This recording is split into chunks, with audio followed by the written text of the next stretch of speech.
하고, 이런 것을 볼 때에 우리가 직감적으로 알 수 있는 것은 세상은 점점 더 심란해지고 악해져 가고 있다는 것을 알 수 있어요. 그래서 요한계시록은 이제 예수님의 십자가 사건 이후로 진행되어져 가는 인간 역사의 과정을 우리에게 보여주고 있습니다. 이것을 특별히 어느 시대가 어떻다 그런 말이 아니에요. 그냥 시대는 그렇게 흘러갈 것입니다.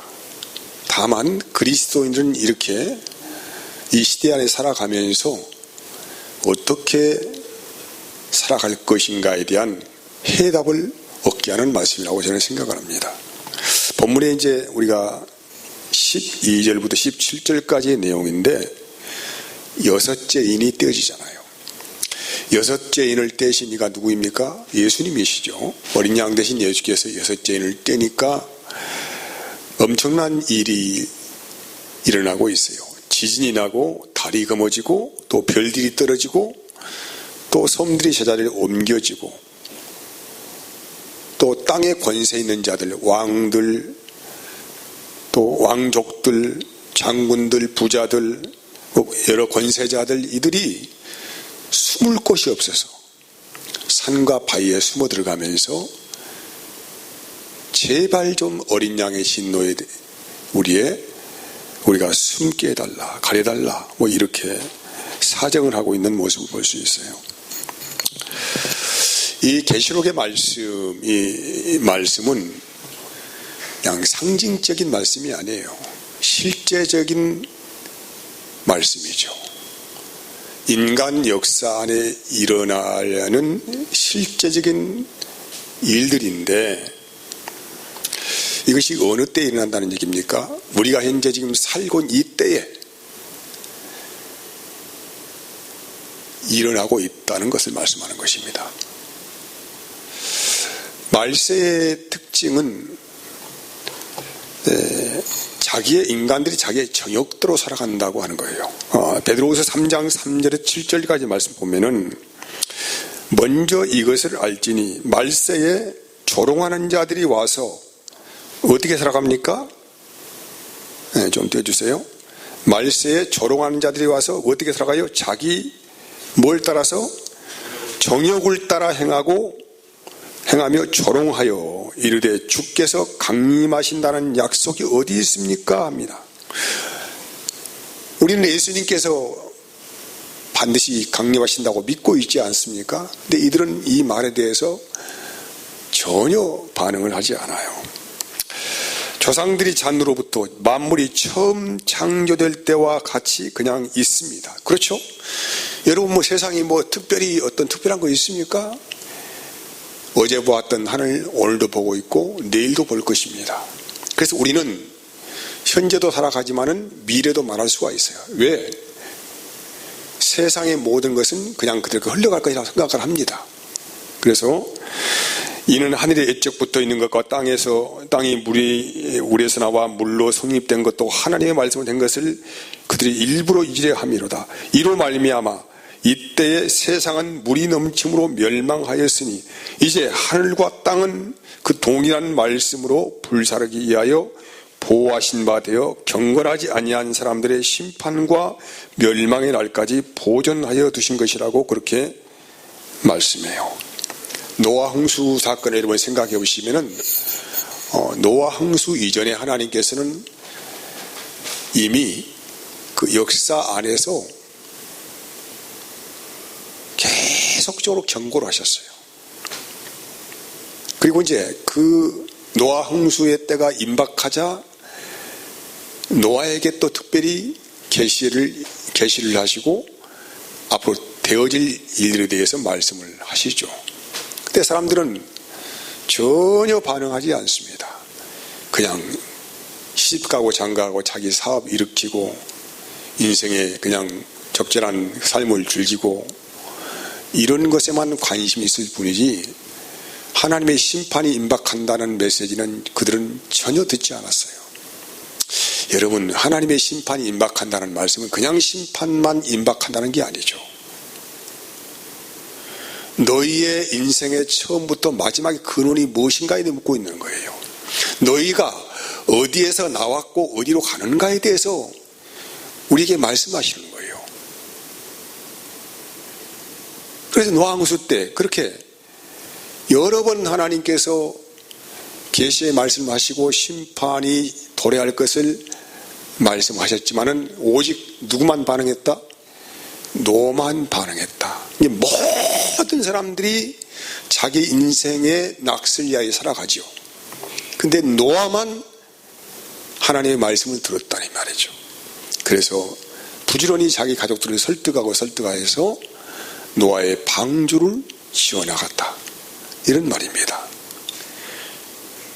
하나님께서 이 방주로 물로 그 땅에 심판하실 때 이 세상을 지으신 것, 사람을 지은 걸 후회하셨어요.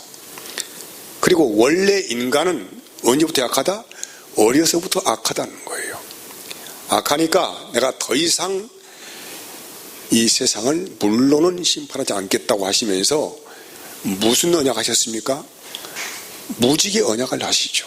다시는 이 세상을 물로 심판하지 않겠다. 그래서 무지개를 볼 때마다 우리 인간은 뭡니까? 하나님의 노아 홍수 때의 심판을 기억하라는 것이죠. 그리고 두 번째 메시지는 이제 소돔과 고모라 성의 메시지예요. 하나님께서 물로 심판하지 않겠다고 언약을 하셨지만은 소돔과 고모라에 살고 있는 사람들의 죄악이 너무 관영해서 하나님이 더 이상 눈뜨고 볼 수가 없었다는 것이죠. 그들은 남자와 남자가 상관을 하고 여자가 여자를 상관하는 그런 또 짐승과 교잡하는 그런 추태를 보이는 이 세상을 바라보시는 하나님께서 어쩝니까? 불과 유황불로 소돔성을 고모라성을 멸하십니다. 그런 과정 안에서 롯에게 급히 피하라고 하시는데 롯의 사이들은 그 말씀에 대해서 뭐라고요? 어떻게 기록하고 있습니까? 농담으로 여겼다. 농담이야. 무슨 갑자기 하늘에서 무슨 유황불이 떨어져 가지고 세상이 멸망을 합니까? 그런 일이 있을 수가 있습니까? 비웃고 웃고 그 말을 전하는 사람들 조롱하고 그랬다는 얘기죠. 오늘 본문도 그런 말씀이에요. 지진이 납니다. 달이 검어집니다. 또 별들이 떨어집니다. 섬들이 제자리에서 떨어져 나가고 이런 일들이 일어나요. 이 말씀은 이제 정말로 여러분 하늘에 별들이 떨어지겠습니까? 그럴 일이 있겠어요? 하늘에 별이 떨어진다고 하면 어디로 떨어지겠습니까? 우리가 조그마한 유성 하나 떨어지더라도 어쩝니까? 난리가 나잖아요. 그런데 하늘에 엄청난 지구보다 수십 배 더 큰 별도 많이 있고 수천 배 더 큰 별도 어떻게 그런 별이 될 수가 있겠습니까? 이것은 그냥 하나님께서 창조하신 세계 질서를 하나님께서 포기하시는 것입니다. 지진이 나고 달이 검어지고 별들이 떨어지고 섬들이 자리를 잃고 하는 것은 전부 다 우상 숭배를 하는 자들이 평소에 섬기어 살았던 근원을 말씀하고 있습니다. 여러분, 우리 사람이 발 딛고 살아가는 곳이 어디입니까? 땅입니다. 그래서 땅을 하나님이 심판한다는 의미 안에서 지진이 난다는 것입니다. 지진은 정말로 지진이 아니에요. 물론 우리가 살아가고 있는 세상에 지금도 지진이 많이 나고 있지요. 그런 지진을 말하는 게 아니에요. 이 땅은 그 어디에도 발을 딛고 살 수 없는 곳이라고 하는 그 의미 안에서 계시록은 지진이라고 말씀하신 거지 정말로 막 지진이 나가지고 된다 그런 말이 아니죠. 그것은 예적부터 지금까지 계속 진행되어 왔던 과정이고 달이 검어집니까? 또 별들이 떨어집니까? 그런 일은 없죠. 그럼 여기에 달들이 떨어지고 별들이 떨어지고 섬들이 자리를 떠나가고 또 지진이 나고 이런 것들은 전부 다 우상 숭배자들이 무엇을 지금까지 섬기고 살았는가에 대한 그런 것들을 보여주는 장면이에요. 육신의 사람들은 땅만 있다고 생각을 해요. 하늘은 없어요, 그들에게는요. 그리고 그들은 하늘의 일월성신 해달별을 섬깁니다. 그들을 신격화해서 그것에 자기 자신의 모든 영을 투영해서 신으로 섬기는 일들을 하고 있어요. 근데 오늘 하나님께서 이 지구의 총체적인 것, 우주의 총체적인 질서가 무너지고 다 흔들려 떨어져서 하나님의 진노 앞에 산다는 것을 말씀하는 것입니다. 여러분, 세상에 있는 것들은 다 어디에서 왔습니까? 그냥 자연적으로 생겨났나요? 우리는 누가 뭐라고 해도 무엇을 가지고 모든 것을 바라봅니까? 성경을 가지고 옵니다. 우리의 눈은 성경이에요. 우리가 세상을 분별하는 눈도 성경입니다. 하나님의 음성을 듣는 통로도 성경입니다. 그러니까 우리는 이 세상의 근원이 어디에서부터 시작했는가에 대해 분명히 알고 있어요. 그것은 기록된 성경 말씀에서 알고 있습니다. 하나님께서 세상을 창조로 하셨어요. 신명기서 4장 19절, 또 그리하여 내가 하늘을 향하여 눈을 들어 해와 달과 별들 하늘의 위의 모든 천체 곧 너희의 하나님 여호와께서 천하 만민을 위하여 배정하신 것을 보고 미혹하여 그것을 경배하며 섬기지 말라고 합니다. 인간의 미련함은 하나님이 만드신 것들을 신격화해서 그것을 신으로 섬기는 오류입니다. 이걸 우상숭배라고 해요. 만물의 근원이 뭐라고요? 하나님이시죠. 모든 우리가 보고 있는 현재 살아가고 있는, 느끼고 있는 그 모든 것들 안에는 뭐가 들어있습니까? 하나님의 숨결이 들어가 있어요.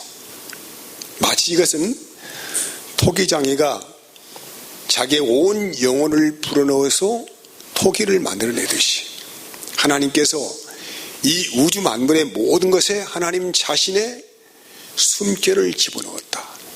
이것을 만물에 하나님의 신성이 깃들어 있다, 이렇게 표현하는 것입니다. 로마서 1장 20절 보면은 창세로부터 그는 보이지 아니한 것들 곧 영원하신 능력과 신성이 그가 만드신 만물에 분명히 보여 알려졌나니 그러므로 핑계하지 못한다는 거예요. 하나님을 알되 하나님을 영화롭게 하지 아니하며 감사하지도 아니하고 오히려 그 생각이 허망해지며 미련한 마음이 어두워졌나니 스스로 지혜 있다 하나 어리석게 되어 썩어지지 아니하는 하나님의 영광을 썩어질 사람과 새와 짐승과 기어다니는 동물들의 모양의 우상으로 만들었느니라. 그러므로 하나님께서 그들을 마음의 정욕대로 더러움에 내버려 두사 그들의 몸을 서로 욕되게 하게 하셨으니 이는 그들이 하나님의 진리를 거짓으로 바꾸어 피조물을 조물주보다 더 경배하고 섬김이라 곧 주는 곧 영원히 찬송할 이시로다. 하나님이 만드신 것이죠. 우주 만물에는 다 하나님의 숨결이 들어가 있습니다. 근데 이걸 몰라요. 이 미련한 인간들이 하나님이 만드신 창조물을 가지고 거기에 마음을 투영하여서 뭘 만드니까 자기 자신의 신을 만들려는 것입니다. 이걸 우상숭배라고 해요. 우상숭배. 우상숭배가 왜 죄가 됩니까? 이유는 본인은 물론 우상숭배에 빠지면은 타인의 신성과 또한 정서를 파괴합니다. 그리고 가정을 파괴하고 사회를 파괴하고 온 나라의 질서를 다 무너뜨리고 세상의 질서를 다 무너뜨리게 됩니다. 여러분, 전쟁이 왜 생깁니까? 가난이 왜 생깁니까? 인간관계의 부조화가 왜 생깁니까? 자연과의 부조화가 왜 생깁니까? 인간들이 다 자기 욕망대로 자기 마음이 원하는 대로 살아가기 때문에 생기는 문제 아니겠어요? 하나님이 전쟁을 하러 가셨습니까? 하나님이 인간관계의 부조화를 말씀하십니까? 아니죠. 그러니까 이 모든 것은 그들 마음에 잉태되어 있는 정욕으로 인하여서 수많은 갈등이 파생되어지고 파괴되어져 갑니다. 그래서 범죄라고 하는 것은 한 개인을 넘어서 반드시 어떤 관계 안으로 들어가서 모든 질서를 다 파괴하게 만드는 것이죠. 이것이 우상숭배의 결과예요. 그래서 우상숭배의 최고의 마지막 정점은 결국은 자기 자신이 만들어내는 신을 신적화시키는 것이기 때문에 누구를 섬기는 것입니까? 자기 자신이 신이 되어버린 것입니다. 이게 우상숭배의 결과예요. 여러분, 성경에서 소개하는 하나님은 어떤 하나님이십니까? 사랑의 하나님이라고 해요. 사랑의 하나님. 사랑의 하나님께서 지향하고 있는 가치가 무엇입니까? 모든 사람들이 자기 탐욕에서 벗어나는 것입니다. 그래서 하나님께서 원래 인간을 창조하셨을 때도 하나님 자신의 형상을 투영하셨고, 또 그것이 파괴되어지자 다시 그 온전한 형상을 회복하시기 위해서 하나님의 참 형상이신 그리스도를 우리에게 보내셨다 이 말이죠. 그래서 그분을 보내셔가지고 하나님의 자신의 진정한 마음을 보여주시고, 하나님께서 십자가에서 모든 것들을 다 인간의 우상숭배를 파괴하시고 우리 마음 안에 하나님의 형상을 다시 불어넣어서 다시 주님의 형상으로 우리를 빚어내시겠다. 이것이 성경이 지향하고 있는 분명한 목적이라고 할 수가 있습니다. 그래서 성경은 말합니다. 너희가 그냥 살아가지 말고 그리스도의 형상이 장성한 분량에 이르기를 바란다 라고 하는 것이 하나님의 소망이에요. 그래서 오늘 본문은 우상숭배를 하는 이들이 붙잡고 섬겼던 것들이 얼마나 미련하고 허망한 것들인가에 대해서 말씀하는 거예요. 요엘서 2장 10절 보면은 그 앞에서 땅이 진동하며 하늘이 떨며 해와 달이 캄캄하며 별들이 빛을 거두도다. 요엘서 2장 31절로 여호와의 크고 두려운 날이 이르기 전에 해가 어두워지고 달이 핏빛같이 변하리니.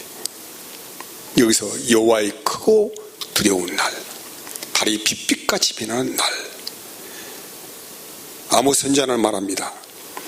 아모스 8장 9절에 주 여호와의 말씀이니라. 그날에 내가 해를 대낮에 지게 하여 백주의 땅을 캄캄하게 할 것이다. 대낮에 떠있는 해가 갑자기 빛을 잃어버려요.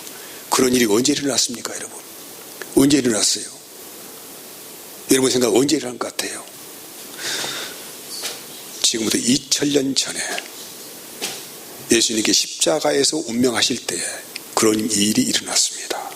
마태복음 27장 45절에서 46절까지 이렇게 기록을 하고 있어요. 제6시로부터 온 땅에 어둠이 임하여 제9시까지 계속되더니 제9시쯤에 예수께서 크게 소리질러 이르시되 엘리 엘리 라마 사박다니 하시니 이르고 나의 하나님 나의 하나님 어찌하여 나를 버리셨나이까. 백주 대낮에 예수님이 십자가에 운명하실 때 온 땅의 어둠이 무려 3시간 동안 컴컴하게 되어버렸습니다. 어떻게 그런 일이 있을 수가 있어요? 하늘에는 해가 떠 있는데 갑자기 온 땅의 어둠이 3시간 동안 그렇게 진행되었어요. 이 사건은 곧 이제 이 땅에 진노가 임하는, 재앙이 임하는 서막식에 불과한 것입니다. 이 사건은 이 우상 숭배로 빠져있는 인간들의 죄악에 대해서 하나님께서 이제는 더 이상 보고 있지 않고 진노의 칼을 빼셔서 그들을 심판해 나가시겠다고 하는 서막식이에요. 그리고 이 진노가 진행되는 동안에 그 어디에도 피할 곳은 없습니다. 다만 피할 곳은 어디예요? 예수님 품 안입니다. 그리고 마지막 이제는 끝에 정점을 하나님께서 찍습니다. 그때가 이제 마태복음 24장 29절 31절까지 말씀이 그날 한란 후에 즉시 해가 어두워지며 달이 빛을 내지 아니하며 별들이 하늘에서 떨어지며 하늘의 권능들이 흔들리리라. 그때 인자가 인자의 창조가 하늘에서 보이겠고 그때 땅의 모든 족속들이 통곡하며 그들이 인자가 구름을 타고 능력과 큰 영광으로 오는 것을 보리라. 그가 큰 나팔 소리와 함께 천사들을 보내리니 그들이 그의 택하신 자들을 하늘 이 끝에서 저 끝까지 사방에서 모으리라고 합니다. 누가 세상을 시작하셨습니까? 주님이 시작하셨습니다. 누가 끝을 내십니까? 주님이 끝을 내십니다. 그리고 세상을 시작하신 그분께서 2000년 전에 이스라엘 땅에 오셔서 그분 자신이 언약하신 말씀을 십자가에 다 이루시는 그 순간에 온 땅은 빛을 잃어버렸습니다. 하나님의 심판이 시작된과 동시에 또 뭐가 시작됩니까? 대추수의 날이 시작이 된 것입니다. 여러분, 재앙이 무엇입니까? 우리는 알고 있어요. 우리는 이 지구의 인간 역사가 오늘 끝난다고 하더라도 인간은 죽지 않습니다. 인간은 죽지 않아요. 인간은 영원히 사는 존재라는 이 말이죠. 다만 그 영원히 사는 갈래가 두 갈래가 있는데 하나는 그리스도 안에 들어가지 않는 사람들에게 내릴 심판, 이것을 지옥의 형벌이라고 말을 하고 있고, 또 하나는 영생의 부활이라고 말씀합니다. 생명의 부활이다 이렇게 말합니다. 사람은 죽지 않아요. 사람은 영원히 사는 존재예요. 하지만 영원히 살기를 사는데 어느 나라에 사는가 중요하죠. 어떤 나라에 사는가, 이게 중요한 거 아닙니까? 그래서 그 영원한 나라로 옮기기 위해서 하나님께서는 예수님을 통하여서 이 땅에 추수와 심판을 같이 경고하신 것입니다. 여러분은 이 세상을 지금 어떻게 보고 있습니까? 조금 우리가 노력하면은 좀 살만한 세상이 온다고 생각하십니까? 이 땅에 지금까지 살아왔던 인생의 우리 선배들, 수많은 지혜자들이 있어요. 수많은 영웅호걸이 있습니다. 근데 그들 안에 인간 역사 안에 볼 수 있는 것은 마지막은 비참함이에요. 허망함입니다. 그렇게 수많은 현자들이 나타나서 세상을 개혁하고 어떻게 해보려고 했지만은 됐나요? 안 됐나요? 안 되죠. 어떻게 바꿀 수 있나요? 그래서 하나님이 내리신 결정은 뭐냐면은 이 세상은 반드시 한 번은 끝을 내야 한다 이 말이죠. 마치 노아 시대 때 홍수로 세상을 완전히 쓸어버리는 것처럼 한 번은 끝을 내야 한다. 그리고 이제는 하나님이 주인 되시는 그 나라를 세우시겠다고 하는 것이 하나님의 나라이고 천국입니다. 그래서 그 완전한 하나님의 나라를 세우기 위해서 모든 것은 한 번 끝을 내야 한다 이 말이죠. 그래서 여러분, 우리 그리스도인들의 세계관은, 가치관은 무엇입니까? 성경대로 보고 분별하는 것입니다. 우리는 다른 나의 생각을 가지고 분별하고 판단하는 게 아니죠. 우리가 세상을 바라보는 시각은 나의 관점이 아니에요. 뭘로? 기록된 성경대로 세상을 바라보는 것입니다. 하나님도 내가 원하는 하나님이 아니에요. 기록되어 있는 성경에 말씀하시는 하나님이에요. 세상도 내가 바라보는 관점으로 보는 것이 아니죠. 어떻게 봅니까? 기록된 말씀에 기록된 대로 보는 것입니다. 이게 우리 그리스도인의 세계관이에요. 그래서 우리는 이 세상에 어떠한 일이 일어난다고 하더라도 우리는 한마디 할 수 있어요. 성경대로 되어가고 있네. 자, 따라서 합시다. 시작. 성경대로 되어가고 있네. 예, 그거예요. 저렇게 못된 사람이 권세를 잡고 휘둘고 있어? 그럼 그걸 보고 우리가 어떻게 합니까? 자, 따갑시다.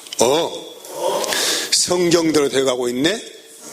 우리의 관점은 그거예요. 하나님 저렇게 못된 놈을 심판합시다. 그런 게 아니란 말이에요.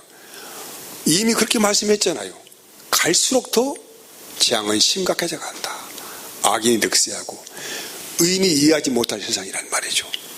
이걸 보고 우리는 이상하게 생각하지 말고 성경대로 기록된 말씀대로 되어가고 있구나. 응? 우리가 바라보는 관점은 그거예요. 아무리 어떤 훌륭한 리더자가 나타나가지고 어떤 좋은 어떤 세상을 만들겠다고 이야기하더라도 그 말을 믿지 마세요.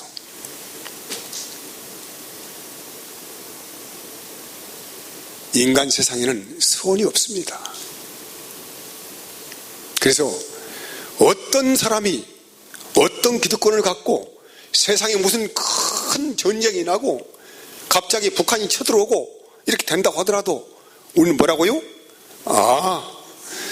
야, 다 같이 시작. 성경대로 되어가고 있네? 그렇죠. 성경대로 되어가고 있죠. 모든 것은요. 하나님이 살아계시니까 우리를 막아주십시오. 이게 아니에요. 그럴 수밖에 없어요. 세상은 힘이 있는 자가, 권세가 있는 자가 좌지우지합니다. 근데 하나님의 나라는 그런 것이 아니에요. 그래서 우리가 세상을 바라보는 관점은 바로 그렇습니다. 모든 것은 기록된 성경대로 되어가고 있다. 이런 말씀이에요.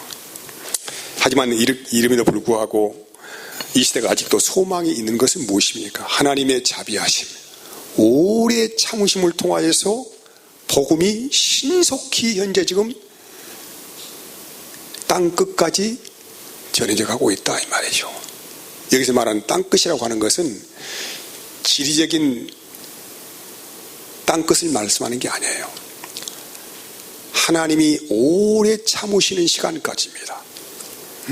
하나님이 언제까지 참을지는 모르겠지만은 하나님이 오래 참으시는 시간까지 견디고 복음을 전해라고 하는 것이 땅끝이에요. 저와 여러분들은 그런 은혜가 있기를 원합니다. 로마서 9장 21절 만일 하나님이 그의 진노를 보이시고 그의 능력을 알게 하고자 하사 멸하기로 준비된 진노의 그릇을 오래 참으심으로 관용하시고 지금 지구촌은 급박하게 복음이 전해지고 있습니다. 어린 아이들 우리나라를 보니까 이제 이 초등학교도 들어가지 않는 아이들이 다 뭘 가지고 있다? 뭘 가지고 있어요 다?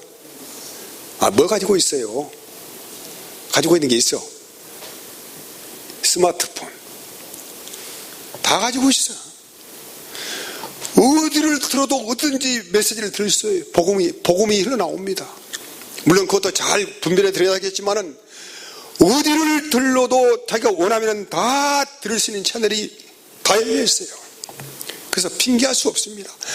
내가 못 들었어요. 핑계할 수 없어요. 어린 나이도 들을 수 있다. 어린 나이도. 세상은 그렇게 급격하게 변화해가고 있습니다. 어느 누구도 핑계할 수도 없습니다.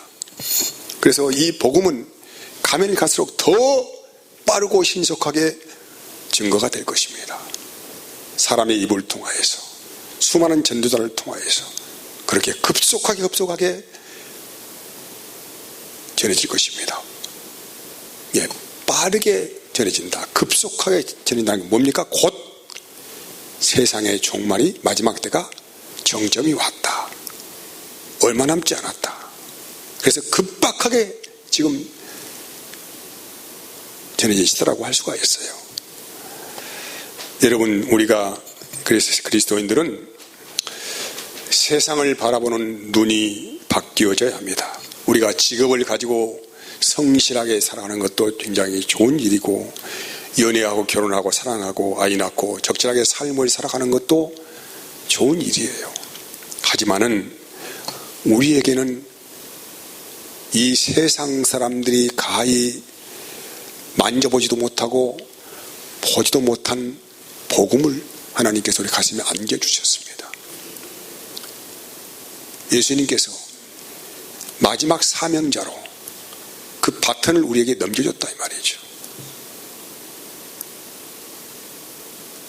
바톤을 넘겨받았는데 어떻게 하랍니까? 던져버리겠어요? 나 필요 없어요. 그럼 마지막까지 경주를 못하잖아요. 주님께서 주신 이 바톤 소중하게 생각하시고 우리는 고민해야 합니다. 인생을 적절하게 살아가는 것도 중요하겠지만은 나에게 피를 묻혀가지고 이 피 묻은 복음 바톤을 주님께 넘겨주셨는데 이것을 땅에 묻어버리지 말고 한 달란트 받은 자처럼 살지 말고 이것을 부지런히 나누어지고 전하고 나누어지고 전하고 이 세상이 이제 곧 정점에 달했다. 급박하게 돌아간다. 누구처럼? 노아처럼 그 복음을 전할 수 있는 통로가 여러분 각자에게 그런 삶이 주어지기를 원합니다. 인생의 향방을 분명히 정하시고 내가 무엇을 위하여 살아갈 것인가에 대해서 고민하고 고민해 보셔서 우리는 바로 그런 길이 이 마지막 때에 우리가 살아가야 할 일인 것에 대해서 기도하시는 여러분 되기를 원합니다. 기도하겠습니다. 하나님 감사합니다. 은혜의 은혜를